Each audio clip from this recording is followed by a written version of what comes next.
In this video, I will introduce you to logistic equations, which are a lot like exponential equations, only more realistic. This is a BC only topic. Exponential growth looks like this. However, in the real world, very few things keep growing faster and faster forever. For example, imagine some bacteria growing in a petri dish. At first, the population does grow exponentially. However, at some point, the population begins to level off, something like this. That's because a petri dish has a limited size and a limited amount of bacteria food. It can only support so many bacteria. Similarly, a forest can only support so many bears. A lake can only support so many fish. So most things will level off in growth over time. When you were a baby, you grew exponentially, but you didn't keep growing and growing and growing. You're not a 50-foot tall giant right now. At some point, your growth leveled off. This more realistic model of growth is called logistic growth, and the growth levels off at an asymptote. This upper limit is called the carrying capacity, and it is represented by the letter L. When dealing with exponential growth, we learned that dy dx is directly proportional to y, which gave us the differential equation dy dx is equal to k times y, where k was the constant of proportionality. So here is something similar for logistic growth. Dy dx is directly proportional to y times L minus y, which gives us the differential equation ky times L minus y. This equation is correct and fine, but this is not the version of the differential equation that will most likely show up on the AP exam, so this is not the version I want you to memorize. For a moment, let's call this K1 instead of K. Imagine that we factored out the L. So I'm going to take this L and somehow bring it out to the front. So that will give us L and then K1 times Y times.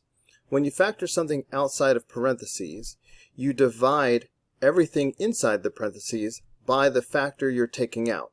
So if I divide each of these terms by L, that's going to leave 1 minus y over L on the inside. But what about these values in the front? We have L and K1. Both of these are constants. That means L times K1 is just another constant. We can call it K. So that gives us Ky times 1 minus y over L. This is the version I want you to memorize, and this is what you will most likely find on the AP exam. Back to exponential for a second. We memorized that the solution to the differential equation y equals kx is y equals d times e to the kx. Now I want you to memorize that the solution to the logistic differential equation is y equals L over 1 plus b times e to the negative kx. Pause the screen and memorize the logistic differential equation and its solution. Now let's take a minute and break down the meaning of all of these letters.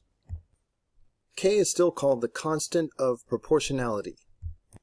If k is positive, it means the logistic graph is increasing. If k is negative, the graph is decreasing. As we mentioned, L is called the carrying capacity. Since the carrying capacity represents the upper limit, it tells you the height of the graph. The b value is another constant, but it doesn't have a special name. Notice that a logistic graph is concave up for part of the time, and then it switches and becomes concave down. That means somewhere in the middle we have a point of inflection. If b is equal to 1, the point of inflection is on the y-axis. If b is between 0 and 1, like 2/3 or something, the point of inflection is shifted to the left. If b is greater than 1, the point of inflection is shifted to the right. Going back to L for a second, the y value of the point of inflection is always half of L. Let's go to Desmos and type in this logistic equation and play around with the values of k, L, and b. I've typed in the logistic equation and you can see the graph right here. Right now k is 1, L is 10, and b is also 1. I told you that the graph would be increasing if k was positive and decreasing if k was negative. So k equals 1 is positive, so that's why the graph is increasing. If we slide this to make k a negative number, you can see that the graph is now decreasing. But there's something I forgot to mention. K controls the steepness of this graph. So here k is 0.5 and you can see how steep the graph is. But as I make k bigger, notice that the graph gets steeper and steeper and steeper. So let's add that to our notes. The size of k corresponds to the steepness of the graph. L is the carrying capacity, which gives us the upper limit. Notice that L is 10, so you see the graph leveling off here at 10. As we reduce the L, you can see the upper level of the graph is decreasing. So here L is 7, and you can see now that upper limit is 7. You can see a point of inflection right here as the graph goes from concave up to concave down. The y value of the point of inflection is always half of the carrying capacity. So right now L is 10, so you can see that the y value of the point of inflection is 5. If we change L to 8, the point of inflection has a y value of 4. Right now the point of inflection is on the y-axis. That's because b is equal to 1. If we cause b to be less than 1, or I should say between 0 and 1, notice that the point of inflection shifts to the left. If we make b greater than 1, you can see that the point of inflection has shifted to the right. By the way, notice that the lower limit is the x-axis. For this class, the lower limit will always be the x-axis. Let's record some of our observations in our notes. We saw that if k is positive, then the logistic curve is increasing.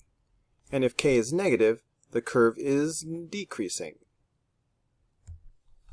We saw that when L is 10, the upper limit of the graph is 10, and the point of inflection is at a y value of 5. Whereas when L is 5, the upper limit is 5, and the point of inflection is at 2.5. We saw that the b value corresponds to the horizontal position of the point of inflection. If b is equal to 1, the point of inflection is right on the y-axis. If b is greater than 1, the point of inflection is shifted to the right. If b is between 0 and 1, like 2/3, then the point of inflection is shifted to the left. Here's a key fact you need to memorize. The fastest growth, or decay, occurs at the point of inflection, when the y value is half of L. Let's solve this differential equation given the initial condition y at 0 equals 4. Our model logistic differential equation is dy dx equals ky times 1 minus y over L. We suspect that the given problem is a logistic differential equation when we see the y minus y squared, because we know if we distributed the y in this model, we would get a y minus y squared. We can solve this differential equation by making it look like the model. So notice that we have a 1 right here, whereas in the original equation we have 2/3 y. So to make this equation look like the model, we need to factor out the 2/3 y.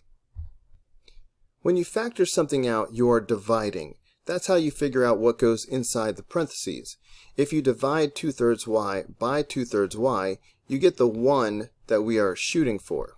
But how do you divide y squared over 18 by 2/3 y.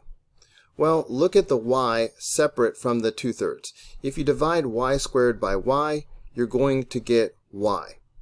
If you divide a fraction by a number, that's the same as putting that number in the denominator.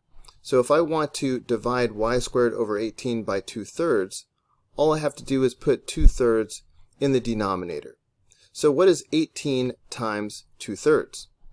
Well, 18 divided by 3 is 6, and 6 times 2 is 12. So we have y over 12. Comparing with the model, we can see that k is 2/3 and L is 12. The solution to a logistic differential equation is y equals L over 1 plus b times e to the negative kx. We must memorize this. Since we know that k is 2/3 and L is 12, the solution becomes y equals 12 over 1 plus b times e to the negative 2/3 x. To make this solution complete, we just need to find b. We can do that using the initial condition. When x is 0, y is 4. We end up with 4 equals 12 over 1 plus b, because if x is 0, then we have e to the 0 power, and that's just 1, which we don't need to write. Here's a useful algebraic shortcut. If you have a number equal to a fraction, if you swap the denominator with the number over here by itself, you still get a valid equation. So if I wanted to solve for x, I would have x equals q over p in one step. Similarly, we can solve this equation by swapping the 4 and the 1 plus b. So we have 1 plus b equals 12 over 4. So 1 plus b equals 3, and subtracting 1 from both sides, b equals 2. Substituting 2 in for b gives us the final answer. In the next video, we will use logistic equations to solve some real-world problems.